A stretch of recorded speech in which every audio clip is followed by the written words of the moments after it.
आत्मा का बदला, रिवेंज ऑफ स्पिरिट, सीख देने वाली कहानी। भटकती आत्मा की कहानी। एक बार एक क्राइम रिपोर्टर अपनी गाड़ी से कहीं जा रहा होता है, लेकिन अचानक उसकी गाड़ी के सामने एक आदमी बेसुध हालत में आकर गिर जाता है। तभी क्राइम रिपोर्टर अचानक अपनी गाड़ी का ब्रेक लगा लेता है, लेकिन वह बहुत घबरा जाता है। उसे समझ नहीं आता कि इतने सुनसान रास्ते में ये आदमी कहां से आया। तभी वह हिम्मत करके गाड़ी से बाहर निकलता है और उस आदमी को उठाता है। तभी वह घबराते हुए रिपोर्टर से बताता है कि कोई उसे जान से मारना चाहता है, इसलिए वह अपनी जान बचाकर भाग रहा था।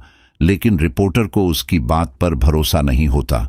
फिर भी रिपोर्टर उसे अपनी गाड़ी में बैठाकर हॉस्पिटल के लिए जाने को कहता है, लेकिन वह आदमी पहले पुलिस स्टेशन जाने की बात कहता है। अब रिपोर्टर को थोड़ा उस पर भरोसा होने लगता है, लेकिन अब रिपोर्टर के दिल में यह ख्याल आ जाता है कि क्यों ना यह केस वह सुलझा दे और बाद में पुलिस को इन्फॉर्म करें। और यही रिपोर्टर की सबसे बड़ी गलती होती है, जो कि एक नए अध्याय की शुरुआत करती है। अब तक रिपोर्टर को उस इंसान पर पूरा भरोसा हो चुका होता है और वह उसकी बातों में आ जाता है। वह इंसान एक हॉस्पिटल का नाम बताता है और कहता है वहां के एक डॉक्टर को वह जानता है और उसके पास जाने की जिद करता है। तभी रिपोर्टर उसकी बात मानकर उसे वहां ले जाता है। हॉस्पिटल पहुंचकर उन्हें पता चलता है कि डॉक्टर तो आज छुट्टी पर है और वह अपने घर में ही होंगे। तभी वह इंसान रिपोर्टर कहता है कि डॉक्टर से घर जाकर मिलते हैं। रिपोर्टर के मना करने के बावजूद भी वह उसे चलने को मना लेता है। तभी दोनों डॉक्टर के घर के लिए निकल पड़ते हैं और जैसे ही घर पहुंचते हैं तो यह डॉक्टर रिपोर्टर की पहचान का होता है। ये दोनों एक दूसरे को देख करके मुस्कुराते हैं, लेकिन साथ आए हुए इंसान की आंखें लाल हो जाती हैं। उसके अंदर अजीब सा गुस्सा दिखाई देता है। डॉक्टर रिपोर्टर को घर के अंदर बुलाते हैं। डॉक्टर घर में अकेले ही होते हैं और इतनी रात को अचानक इनके आने से डॉक्टर को कुछ अजीब लगता है। फिर भी वह रिपोर्टर से पहले से परिचित होने की वजह से दिमाग पर ज्यादा जोर नहीं देते हैं। तभी रिपोर्टर डॉक्टर को सारी घटना बताते हैं, लेकिन डॉक्टर को फिर भी यह बात समझ नहीं आती कि यह आदमी उन्हें कैसे जानता है जो रिपोर्टर के साथ आया है। तभी वह इंसान डॉक्टर के बारे में कुछ पुरानी बातें बताता है, जिसकी वजह से डॉक्टर को भी यकीन हो जाता है कि वह इंसान सच बोल रहा है। शायद डॉक्टर ही उसे भूल गए होंगे। अचानक डॉक्टर उठकर कहते हैं, रुकिए, मैं आप लोगों के लिए चाय ले आता हूं।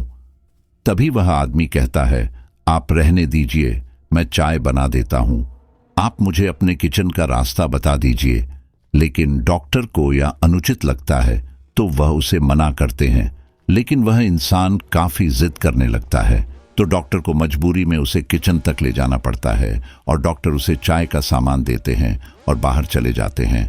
तभी वह आदमी गैस का रेगुलेटर ऑन करके किचन की सारी खिड़कियां बंद कर देता है और थोड़ी देर बाद डॉक्टर को आवाज देता है कि आपका लाइटर नहीं चल रहा। डॉक्टर जैसे ही किचन में आते हैं तो उन्हें गैस की बदबू आती है, लेकिन वह सामान्य बात समझकर उस इंसान से लाइटर लेते हैं और जैसे ही वह लाइटर जलाते हैं वह आदमी बाहर भाग जाता है और अचानक गैस की आग डॉक्टर को चपेट में ले लेती है। अचानक हुई ऐसी घटना से रिपोर्टर को कुछ समझ नहीं आता और वह रिपोर्टर उस आदमी के साथ घर के बाहर भागता है। रिपोर्टर यह घटना देखकर जल्दी से पुलिस को इन्फॉर्म करता है और साथ ही साथ फायर ब्रिगेड को भी बुलाता है, लेकिन तब तक बहुत देर हो चुकी होती है। घटनास्थल पर पुलिस के आने के बाद रिपोर्टर उस आदमी के साथ वहां से निकल जाता है और गाड़ी की स्पीड तेज करते हुए कहीं अकेले स्थान में जाना चाहता है। दरअसल यह सब देख करके उसका दिमाग घूम चुका था। उसे कुछ समझ नहीं आ रहा था कि यह सब क्या चल रहा है। तभी अचानक बगल में बैठा हुआ आदमी उसकी गाड़ी का स्टीयरिंग व्हील घुमा देता है और गाड़ी रोड के किनारे एक खाई में चली जाती है। गाड़ी का इतना जबरदस्त एक्सीडेंट होने के बाद दोनों की हालत बहुत बुरी हो जाती है। दोनों खून से लथपथ दिखाई देते हैं। रिपोर्टर मूर्छित अवस्था में होकर उस इंसान से पूछता है, तुमने ऐसा क्यों किया? तभी वह इंसान जोर जोर से हंसने लगता है और रिपोर्टर से कहता है, मेरा सोनू सो गया। रिपोर्टर यह सुनकर चकित रह जाता है, क्योंकि इस नाम से तो उसे उसकी प्रेमिका बुलाती थी, जो कुछ सालों पहले गुजर चुकी थी, जिसकी वजह यह रिपोर्टर ही था जिसने उसे अपने प्यार के जाल में फंसाकर उसे गर्भवती कर दिया था। और जब बाद में लड़की ने शादी करने के लिए कहा है तो वह मना करने लगा, लेकिन लड़की की जिद करने के बाद वह शादी के लिए मान गया। लेकिन लड़की को क्या पता कि यह तो केवल उसका दिखावा था और रिपोर्टर की मौत से यह कहानी खत्म हो जाती है। सो आई होप गाइज आपको यह हॉरर स्टोरी अच्छी लगी होगी। दोस्तों, मैं आशा करता हूं कि आपको यह रियल हॉरर स्टोरी पसंद आई होगी। यदि आप गोस्ट स्टोरीज देखना पसंद करते हैं तो मेरे YouTube चैनल रहस्यमय कहानियां को सब्सक्राइब कर ले। धन्यवाद।